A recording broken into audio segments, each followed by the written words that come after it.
السلام عليكم ورحمة الله تعالى وبركاته. إن شاء الله تكونوا كامل بخير وصحة وعافية. اللهم صل وسلم على رسول الله عليه أفضل الصلاة والسلام.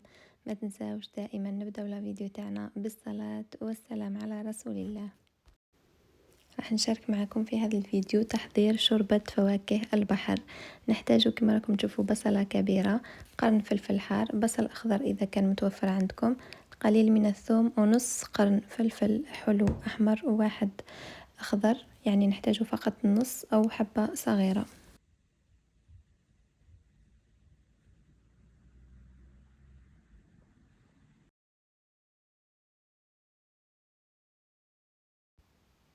بالنسبة لفواكه البحر كما راكم تشوفوا استعملت هذه المجمدة.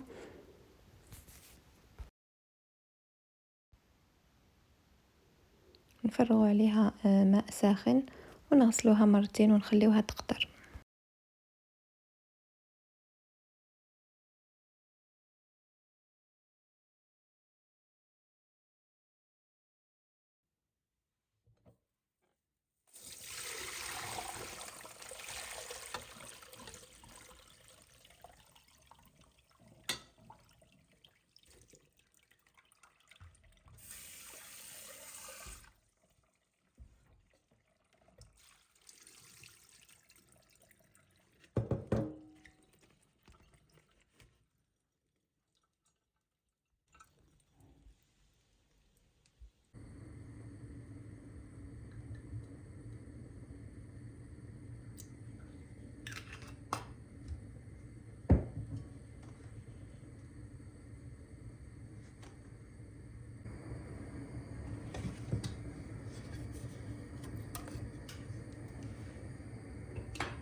في طنجرة نوضع القليل من زيت الزيتون وقطعة زبدة، اختياري، اللي يحب يضيف الزبدة، اللي ما يحبش ما يضيفهاش يستغنى عليها.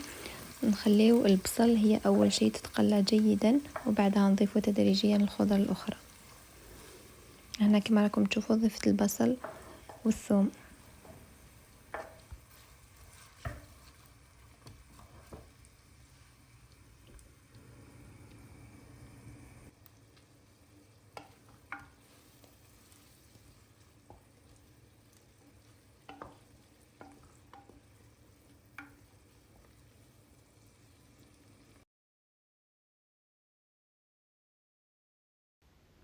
بعد ما نشوفوا البصل تاعنا تقلات جيدا نروح نضيفوا الفلفل الأحمر والأخضر ونخليوهم هما كذلك يتقلاو شوية وبعدها نضيفوا عليهم فواكه البحر.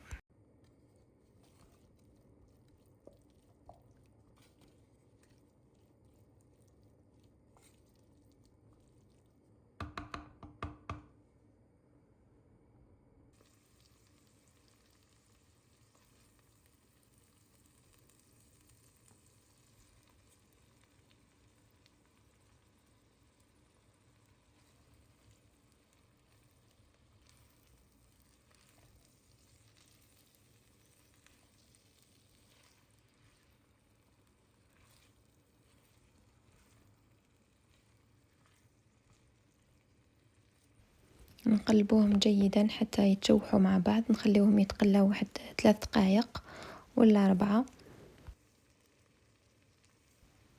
راح نضيفوا الآن الملح والفلفل الأسود، هذا هما البهارات اللي راح نضيفوا لهذا الشوربة. بالنسبة للملح أكيد كل واحد راح يدير على حسب ذوقه.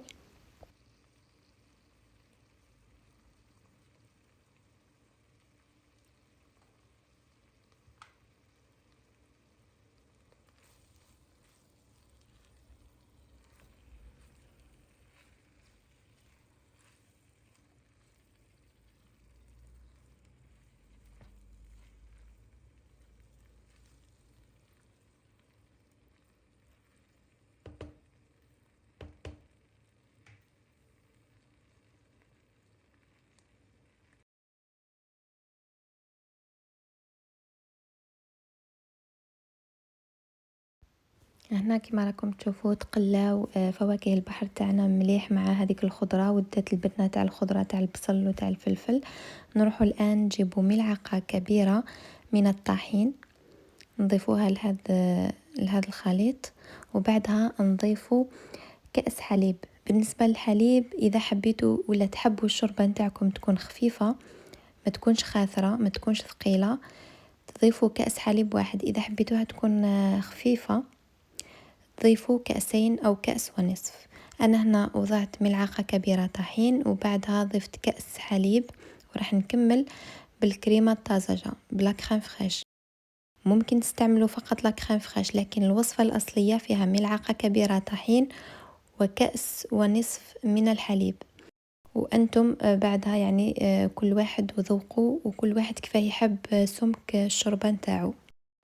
دايما نشاركوا مع بعض الوصفات اللي نعرفوها، لكن في الأخير كل واحد يدير يعني الوصفة يطبقها على حسب ذوقه، خاصة في الشوربة. كاين الناس اللي تحب شوربة خفيفة، كاين اللي تحبها ثقيلة، كل واحد وذوقه. يعني تبقى الدنيا هذه يعني أذواق، كل إنسان وذوقه في الأكل خاصة. وصلنا الآن إلى نهاية الفيديو. كانت هذه هي وصفة اليوم، إن شاء الله تنال إعجابكم. ما تنسوش تشاركوها مع باقي الأصدقاء، وأهم شيء أنكم تجربوها وتنال إعجابكم. ما بقى لي غير نقولكم إلى اللقاء، رمضان مبارك، إن شاء الله ينعاد عليكم بالصحة والهنا، وكل عام وأنتم بخير، وربي يقدركم على الطاعة والعبادة والقيام والصيام